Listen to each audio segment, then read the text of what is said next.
Invariably, if you meet someone for the first time and you ask them what they do for a living, if they are a driver, they normally say, I'm only a driver. That's what you get from them. But as that says, are they only drivers?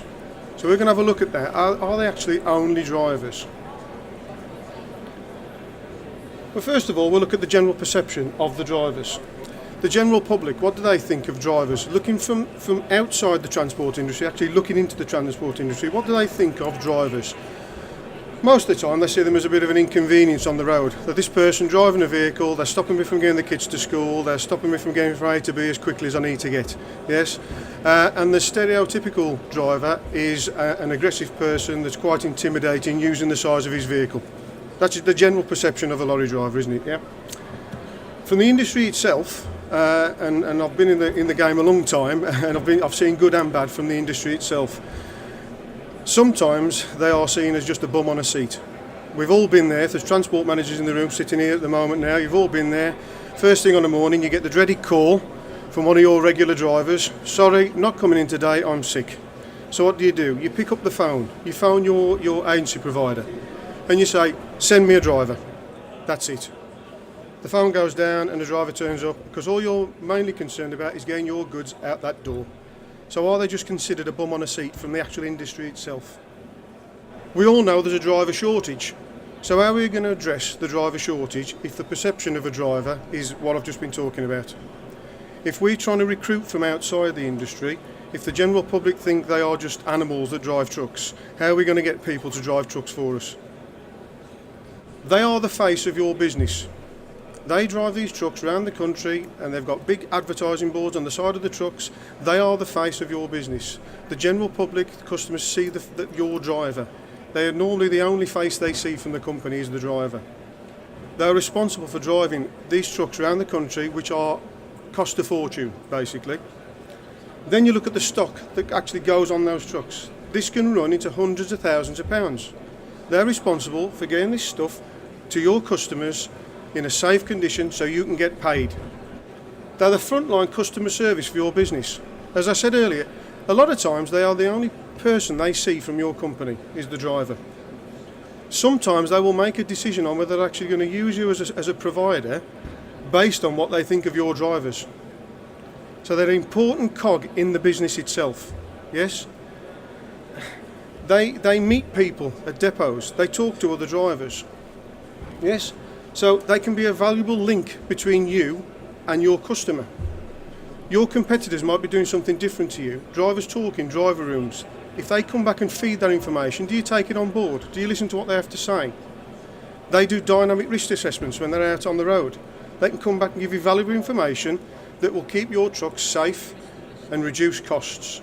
Do you actually listen to them when they speak to you? First of all, to get the Cat C licence, they've got to go and pass the test. They have to sit a theory hazard perception test, an industry-based case study test. Then someone sits next to them and judges their driving ability for them to pass a test. And then they do a practical safety demonstration test. Now once they've done this and then they want to progress even further, they move on and they may want to take their driving ability test for the C+E licence. They then commit to doing driver CBC periodic training. In many cases, can actually be a cost to the driver themselves. Yeah? If you've got children now at university, they go to university, they leave university, and they're invariably in debt, aren't they? They get a lifetime to pay that debt off once they reach an earning level. A driver may not have £3,000 to £4,000 to put on to pay up front for his licences, so he may have a loan. The difference is he pays or she pays that loan back straight away. So it's a cost. Once they've got their licences and they come driving for you, what do they have to do? Well, they have to maintain a good driving record. They know consciously that they have to drive in the correct manner, which helps protect your operator licence. They then are subject, in many cases on some companies, to undergo periodic assessments. So their driving ability is assessed throughout their career from companies to make sure they maintain that standard. A lot of vehicles now have got things such as telematics which monitor the performance of the vehicle and the driver. These are all things that the driver has got in his mind when he's actually driving that truck. He knows he's being assessed constantly on a daily basis. He knows that's a major responsibility. He knows he's committed to actually performing to his best ability to get the best out of that vehicle for the business. He helps maintain company KPIs. You know, we all know what it's like in transport. You know, it has to be there 10 minutes ago.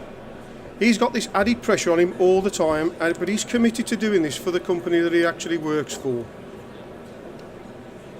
He then continues with his certificate of professional competence, and I want to draw your attention to that word, professional.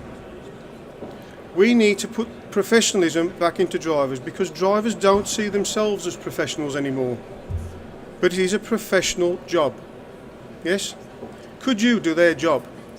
Could you work all hours of the day? Not all hours of the day, but starting at all hours of the day. Working weekends, sleeping in a cab 2 or 3 nights a week. Not everybody could do that job. So, how can we help? By appreciating the difficult job that our drivers do on a daily basis. We need to appreciate what they do on a daily basis. We need to change this perception of drivers from within. Because if we don't change it, who's going to change it? We need to change this from within. We need to start putting professionalism back into our drivers. So if you do get a driver on a morning that phones in sick and you pick up the phone for your agency provider, why not say on the phone, can you send me one of your professional drivers? It's a snowball effect. If we start using the word more often, even drivers, it will cascade down to drivers and they will see themselves as professionals, not just drivers. Okay? We firmly believe that this can be done through quality training. So if you're going to find quality training for your drivers through driver CPC, RTITB, we firmly believe that they should be at the forefront of the driver. It should be all about the driver. Our new material now has been developed so it incorporates drivers, it gets them involved in the training. Gone are the days where we want to stand in front of someone like myself and just deliver PowerPoint after PowerPoint for a driver. We want to get them doing workshops, we want to get them understanding how to load a vehicle and how to distribute the load on the vehicle. So when they walk out of that training, they're energised. They feel like they are professionals. Thank you very much for listening, guys.